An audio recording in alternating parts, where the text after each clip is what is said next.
గౌరవ ముఖ్యమంత్రి గారికి శ్రీ నారా చంద్రబాబు నాయుడు గారికి నా హృదయపూర్వక నమస్కారాలు. వేదిక పైన ఉన్న పార్టీ గౌరవ మంత్రివర్గ సభ్యులందరికీ, వేదిక పైన ఉన్న ఎంపీ గారికి, ఎమ్మెల్యే గారికి, నాయకులందరికీ నా హృదయపూర్వక నమస్కారాలు. ఇక్కడికి విచ్చేసిన విశిష్ట అతిథులందరికీ ప్రతి ఒక్కరికి నా హృదయపూర్వక నమస్కారాలు. అమరజీవి పొట్టి శ్రీరాములు గారికి ఆయన వర్ధంతికి ముందస్తుగా చేతులెత్తి ఆయనకి నా నివాళులు అర్పిస్తున్నాను. మనం ఎందుకు వర్ధంతులు కానీ జయంతులు కానీ మహానాయకులు ఎందుకు మనం చేసుకోవాలి అంటే, మనిషి మర్చిపోవడం సహజం, మరుపు చాలా సహజం. ఎవరైతే మనకు అన్నం పెట్టారో, ఎవరైతే మనకు నిలబడ్డారో, ఎవరైతే మన కోసం పనిచేశారో, తల్లిదండ్రులు కూడా మర్చిపోతాం మనం. హ్యూమన్ మెమరీ అంత హ్యూమన్ సైకాలజీ అలాంటిది. కంటిన్యూటీ ఆఫ్ మెమరీ చాలా అవసరం. మన తాతలు ముత్తాతలకు కూడా మనం ఎందుకు పితృదేవతలు అని చెప్పి మనం పిండం పెడతామంటే, ఎవరి వల్ల అయితే మనం వచ్చాం వాళ్ళు మర్చిపోకూడదని చెప్పి.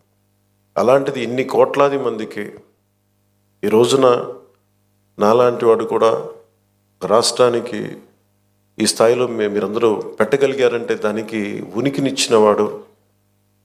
50 రోజుల పైన అన్నపానీయాలు లేకుండా కడుపు మలమలమల మాడిపోతూ, పేగులు యాసిడ్ పేగుల్లోంచి వస్తూ ఉంటే, మంటలు మండిపోతూ ఉంటే, దానికి ఏమి చేయాలో తెలియక ఒక మట్టి తీసుకొని, బంకమట్టి తీసుకొని ఒక బట్టగా రాసి దాన్ని తడిపి పొట్టకి చుట్టుకొని మహాక్షోభ అనిపించిన మహానుభావుడైన.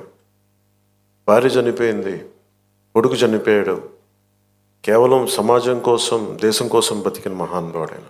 ఆయన వేదన ఇవన్నీ ఎప్పుడు ఎక్కువ మందికి తెలియదు. ఆయనకి ఏదో ఒక ఆయన వల్ల వచ్చిందని ఒక చిన్నప్పుడు స్కూల్లో చదువుకుంటూ మాకు అనిపించి, అంతకు మించి ఎప్పుడు ఉండేది. నాకు ఎప్పుడు కూడా ఎందుకు వెతికేమనంటే, స్పెషల్ పాలిటిక్స్కి వచ్చాక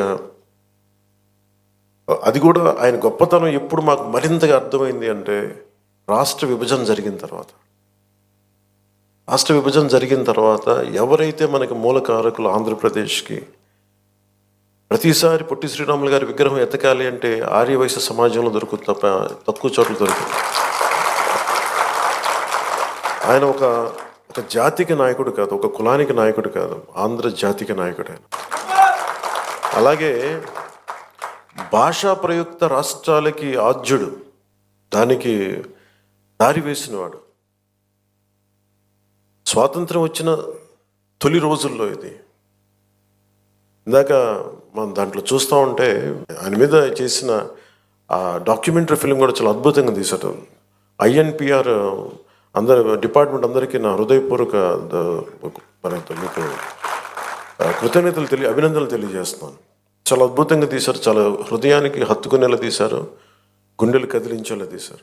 స్వాతంత్రం వచ్చిన కొత్తలో ఎలా ఉందంటే దేశం, ఇది నేను వీటి మీద హిస్టరీ బుక్స్ చదువుతూ ఉంటే, నెహ్రూ గారు ఒకవైపు పాకిస్తాను, భారతదేశం అఖండ భారతం 2 ముక్కలుగా విడిపోతుంటే, మత ప్రాతిపాదికన ముస్లింలు మేము వెళ్ళిపోతామని చెప్పి చిన్న నాయకత్వంలో పాకిస్తాన్ వెళ్ళిపోతుంటే, మన అన్ని మతాలు ఒకటి అని మనం పట్టుకుంటే, అలాంటి సమయంలోనే నెహ్రూ గారి థాట్ ప్రాసెస్ ఎలా ఉండిందంటే, ఆయన చదువుతూ ఉంటే ఆయన ఒకవైపు నరికేస్తూ ఉన్నారు పాకిస్తాన్లో హిందువుల్ని.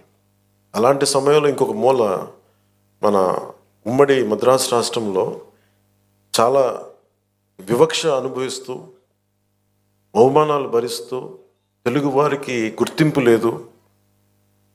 అలాంటి సమయంలో తెలుగు ఉనికి కోసం, ఆంధ్రలో ఉనికి కోసం ఒక రాష్ట్రాన్ని ఏర్పాటు చేసుకునే క్రమంలో పొట్టి శ్రీరాములు గారు ప్రాణం పోవటం, ఇవన్నీ దేశాన్ని కదిలించేసి ముందు ఏం పెద్ద జరగదు అనుకున్నారు. నెహ్రూ గారు అన్నది కూడా ఏంటంటే, అసలే రాష్ట్ర విభజన జరిగిన ఈ పరిస్థితుల్లో మళ్ళీ ఈ వివక్ష ఏంటి, మళ్ళీ కూర్చోబెట్టి భాషా ప్రయుక్త రాష్ట్రాలు దేశాన్ని ఎలా కలిపించాలి అనేది ఆయనది. ఒకవైపు ఏమో వాస్తవం ఏంటంటే, ఇక్కడ మీరు సంబంధం లేదని చెప్పేసి వివక్ష. వీటి మధ్యలో రాష్ట్ర నాయకులు కానీ దేశ నాయకులు కానీ ఎంతో నలిగిపోయి, ఆయన కూడా ఎందుకు ఆయన మీద కోపం అందరికీ, ఎందుకు రాలేకపోయారు, ఎందుకు శవాన్ని మోయడానికి ఎందుకు రాలేదంటే కోపం అన్నమాట. ఆయన వదిలేస్తే కొద్దిమంది ఘంటసాల గారు లాంటి పెద్దలు కానీ వీళ్ళందరూ వచ్చి అంటే నలుగురు మన రాష్ట్రం కోసం ఏర్పడిన వ్యక్తికి శవాన్ని మోయడానికి పాడి మోయడానికి నలుగురు కూడా కనా కష్టాలు పడాల్సి వచ్చిందంటే నిజంగా అది గుండె కదిలించేసింది. అలాంటిది మనం ఈయన మన గుండెల్లో పెట్టుకోవాల్సిన మహానుభావులైన ఈ రోజున ఆంధ్రులు అని చెప్పుకుంటున్నాం అంటే ఆయన బలిదానమే మనల్ని ఇక్కడ నించోబెట్టింది. నాకు చాలాసార్లు రకరకాలుగా ఉంటుంది. ఒకసారి ఆంధ్రప్రదేశ్ విడిపోయి మన భాషా ప్రయుక్త రాష్ట్రాలు జరిగిన తర్వాత మనకి ఒకసారి మన కర్నూలు రాజధానిగా ఒక డేట్ పెట్టాం.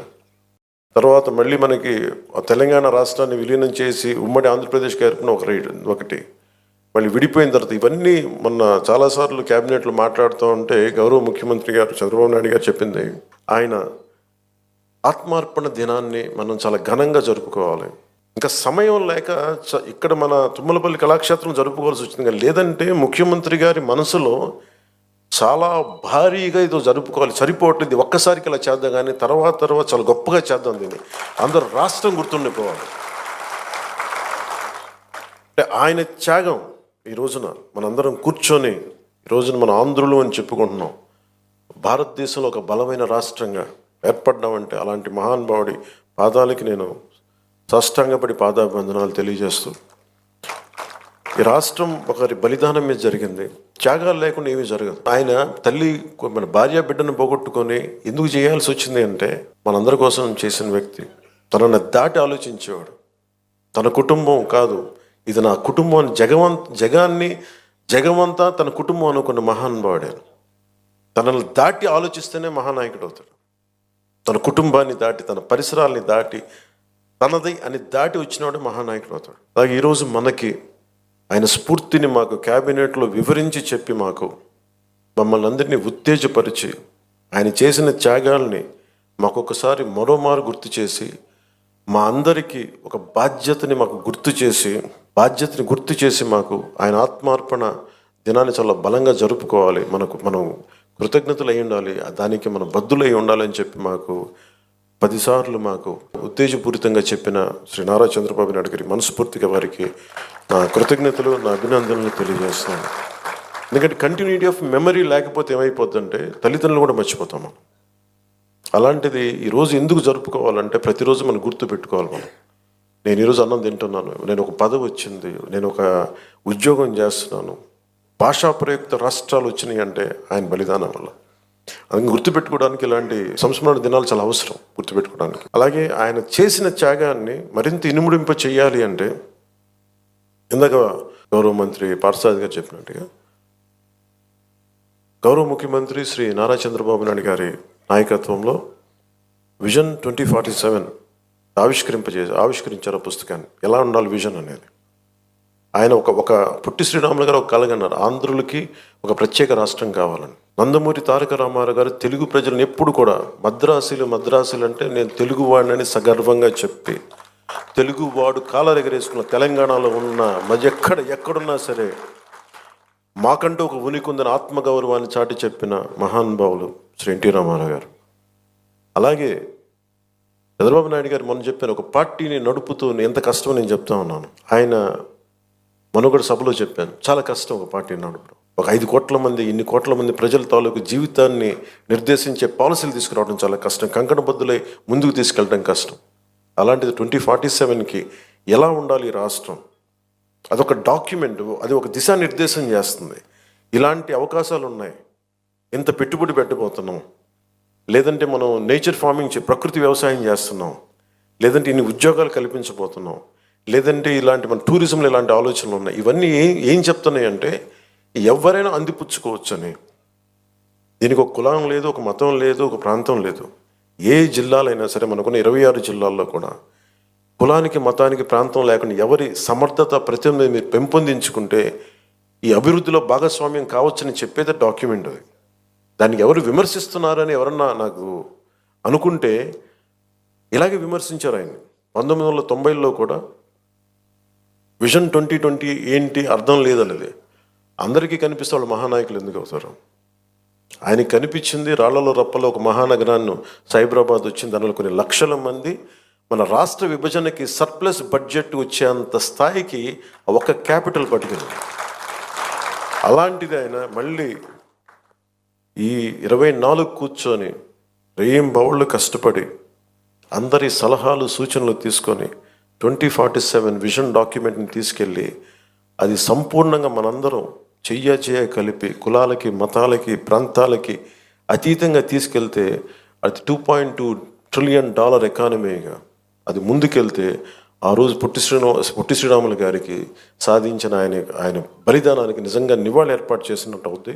మనందరం కంకణబద్ధులై ఉందాం. అలాగే నా వైపు నుంచి సంపూర్ణంగా ఆయన స్ఫూర్తిని అలాగే విజన్ 2047ని ముందుకు తీసుకెళ్ళడానికి కంకణబద్ధులై ఉంటాం. ముందుగా కమిటెడ్గా ఉంటామని తెలియజేసుకుంటూ మరోమారు పొట్టి శ్రీరాములు గారికి ఆయన ఆత్మార్పణ దినానికి నేను జోహార్లు అర్పిస్తూ సెలవు తీసుకున్నాను. జై హింద్.